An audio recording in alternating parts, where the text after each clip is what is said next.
हमारी साधना रंग ला रही है। जब काम के वेग को, क्रोध के, मोह के, मद के, इन सब के वेगों को सह गए, कोई प्रभाव नहीं, अंदर से शांत। किसी से कहना मत, क्योंकि कहने से सत्ता दृढ़ होती है। अंदर जो विकार आते हैं किसी से मत कहो, कोई भी क्रिया मत करो, शांत उस समय नाम जप करो। देखो अपने आप सब नष्ट हो जाएंगे। और नष्ट आपको नहीं करना, कोई है आपका जो आप पर नजर रख रहा है। कोई आक्रमण आपको परास्त तब तक नहीं कर सकता जब तक आप आज्ञा का उल्लंघन नहीं करेंगे। आप अपने हाथ से कोई क्रिया नहीं करेंगे, आप कोई गंदे दृश्य नहीं देखेंगे, तब तक किसी की ताकत नहीं कि आपको भ्रष्ट कर सके। ध्यान रखना, क्योंकि आप गुरु कृपा कवच में हैं। जब आप आज्ञा उल्लंघन कर देंगे तो फिर लक्ष्मण रेखा पार हो गए आप, फिर आपको दंड भोगना पड़ेगा। लोभ मोह परद्रोह दोष दुख कलि कुचाल, ये सब तरसें लागे। अर्थात वो चाहते हैं कि मैं इसको अपने अधीन करूं, पर हिम्मत नहीं कि छू सके। किसको? जिसकी जिह्वा पे राधा राधा नाम और हृदय में गुरु कृपा का अनुभव शुरू हो गया है। इंद्रिय दमन ये पहचान है साधुता की, नहीं तो फिर नाटक है, पाखंड है, दंभ है। बिन विवेक वैराग्य भक्ति बिन सत्य नये को मानो, भगवत विमुख कपट चतुराई सो पाखंडे जानो। चाहे गृहस्थ हो चाहे विरक्त, अगर इंद्रियां संयम में नहीं है, मनमानी विकार भोगे जा रहे हैं, तो नौटंकी नाटक भले हो सकता है। वो गृहस्थ उपासक है ना, वो विरक्त उपासक है। इंद्रिय दमन तो अमन सब भाते हैं, सब भात से मन अमना हो गया है तो परम शांति परम चैन है। क्षमाशील संतोष सुराई शांति सहज सुख सरसें लागे। उपासक के अंदर क्षमा बढ़ने लगा। चाहे जितना कोई अनिष्ट करे, कभी द्वेष हो ही नहीं सकता, कभी उसको साप दे ही नहीं सकता, कभी उसका मंगल नहीं कर सकता, जिसके ऊपर राधा नाम की कृपा हो गई है। क्षमा, जाओ, तुम्हारा मंगल हो, भगवान तुम्हारा कल्याण करे। संतोष, किसी भी परिस्थिति में शोक नहीं होगा, जैसे प्रभु रख रहे, बड़ी कृपा है। शांति, कोई भी द्वंद्व से अशांत नहीं कह सकता। सहज सुख सरसें लागे, सहज सुख आत्म सुख है, आत्म सुख का रसास्वादन होने लगा। दास बना, ये कैसे हुआ? नाम जपी, पहले दास शब्द है। आश्रय, बहुत जोर की बात हमारे हृदय में बार बार उठती कि ये लोग समझ जाएं कि भगवत प्राप्ति आश्रय से होती, आश्रय से, दृढ़ आश्रय। दास बना पहले, जप नाम दूसरा। बिगड़ी जन्म अनेक की अवै सुधरे आज होई राम को पहले, फिर नाम जप दूसरा, फिर तज कुसुमाज तीसरा। और यहां से शुरू किया जाता है सब उपदेश। पहले विकार त्यागो, फिर नाम जप करो, फिर भगवान की शरण में हो। ऐसा नहीं होता, पहले भगवान की शरण में हो, नाम जप करो, तुम्हें बल मिलेगा, विकार छूट जाएंगे। उपजा मुक्ति, मुक्त पद, बहुत सुंदर महात्माओं के वचन है। पहले भगवत दासत्व आश्रय, खूब नाम जप, तो बोले मोक्ष पदवी हृदय में ही प्रकाशित हो गई। ये मोक्ष पदवी क्या है? इसकी पहचान क्या है कि आप मुक्त हो गए हो? शत्रु मित्र समजान मान मान अपमान सम दुख सुख लाभ नहान या जो कृपा हरिवन, ये मुक्त पुरुष का लक्षण है। चाहे शत्रु हो उसके साथ व्यवहार कर रहा हो, या मित्र हो, दोनों में समान भाव, मान और अपमान में समान भाव, सुख दुख में समान भाव, लाभ हानि में समान भाव, जय पराजय में समान भाव। ये जिसके हृदय में आ गया वो मुक्त हो चुका है। गीता जी में भगवान ने कहा, निर्माण मोहाजित संग दोषाध्यात्म नित्या विनिवृत्त कामा द्वंद्वेर विमुक्ता सुख दुख संगई गच्छन्त अमूढ़ा। ऐसा अमूढ़ अव्यय पद का अधिकारी महापुरुष मुक्त पद में विराजमान कौन है? बोले जो मान रहित हो चुका है। मान बिल्कुल उसके हृदय में प्रियता पैदा नहीं कर पा रहा, और अपमान बिल्कुल दुख नहीं पैदा कर पा रहा। अमोहा, ना अपने शरीर से मोह है, ना किसी के शरीर से मोह है। ये मुक्त पुरुष का लक्षण है। जित संग दोषा, चाहे जितने भोगों के बीच में उसका मन भोगने के लिए चलेगा ही नहीं, वो जीवन मुक्त पुरुष है।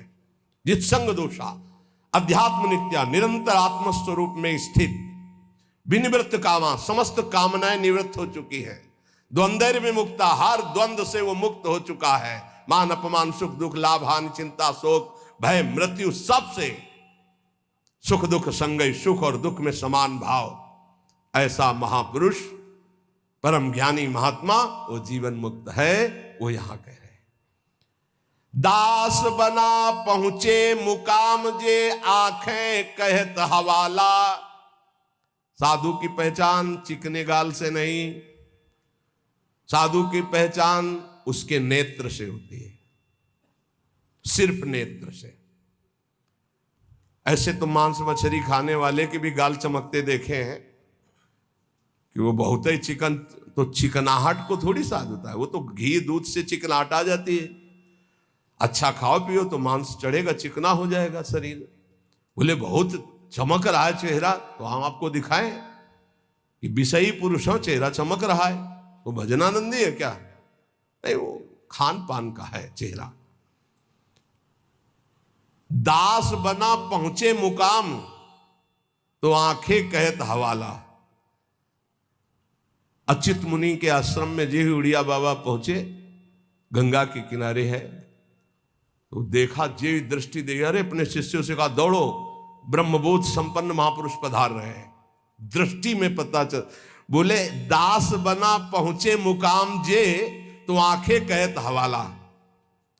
आंखें परिचय बता देती है कि ये किस कोटि का महात्मा है, जीवन मुक्त है या प्रपंची है या विषयी है या साधक है या साधना की किस स्थिति में है।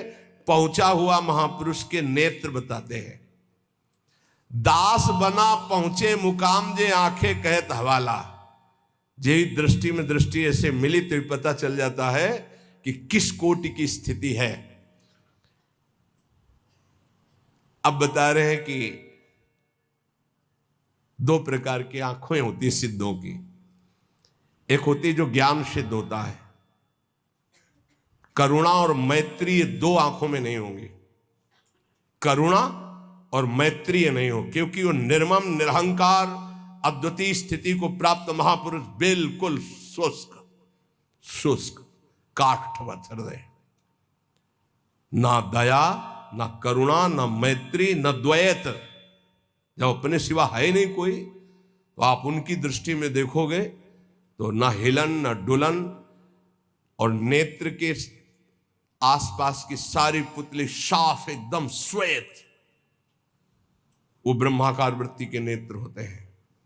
रुद्रवत एकदम दृष्टि उनकी, और बिना चंचलता रहे, बार बार ऐसे नहीं, खुले हो एकदम अलक्ष श्वेत पुत्री, सिंहवत दृष्टि। और दूसरे होते प्रेमियों के, नशा ललाई, जैसे भांग छाने हो या कोई नशा करे हो तो लाल आंख नहीं हो जाते, ऐसे लाल आंख होती है प्रेमियों की, क्योंकि प्रायः वो रुदन करते हैं, तो आंखें सूजी हुई या आंखों के नीचे लालिमा, थकित पूतरी, वो एक विचित्र दशा होती है। बड़े ही सरस, बड़े ही व्याकुल, बड़े ही थकित नेत्र, पलक न लागत हाला, अपलक दृष्टि उनकी भी रहती है। ज्ञानी की दृष्टि भी ऐसी होती है, प्रेमी की दृष्टि होती है, पर दोनों में अंतर होता है। एक एकदम काष्ठवत शुष्क, मतलब वो शब्द अशुद्ध होगा, उदाहरण नहीं दिया जा सकता, जैसे खुली हुई मुर्दे की आंख, कोई हलन डुलन चलन कुछ नहीं। कई बार उड़िया बाबा को बाहरी लोगों ने समझा कि पधार गए हैं, ऐसी दृष्टि बस कुछ नहीं। और प्रेमी जनों की दृष्टि नशा ललाई, थकित पूतरी, पलक न लागत हाला, नेत्र ऐसे कि देखो तो आसक्त हो जाओ, बड़े सरस, बड़े प्रेमी, बड़े थकित, और हल्की सी लालिमा नेत्रों में छाई हुई है, सुरंग नेत्र हैं और घूर्णित नेत्र हैं। प्रेमी जनों के घूर्णित नेत्र हैं। जैसे नशा ललाई का तात्पर्य यही है। थोड़ी थोड़ी देर में ऐसे आपको लगेगा कोई नशा खाए है क्या ये, तो उनके नेत्र, क्योंकि प्रिया प्रीतम के उस प्रेम रसाशों में उनके नेत्र झूमते हैं। अलसाने से रहित हमेशा हरिजस सुनि दृग नीरा। थोड़ी सी प्रभु की बात सुने कि आंखों से आंसू की धारा बहने लगी, और अलसाने से रहते हैं, न सोना न जागना।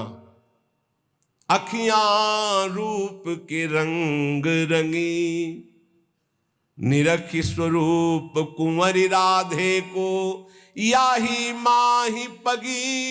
ये अखियां रूप के रंग रंगी, न सोई न जगी। प्रियाजू के रूप रस में हर समय अलसाई हुई, एक जैसे कोई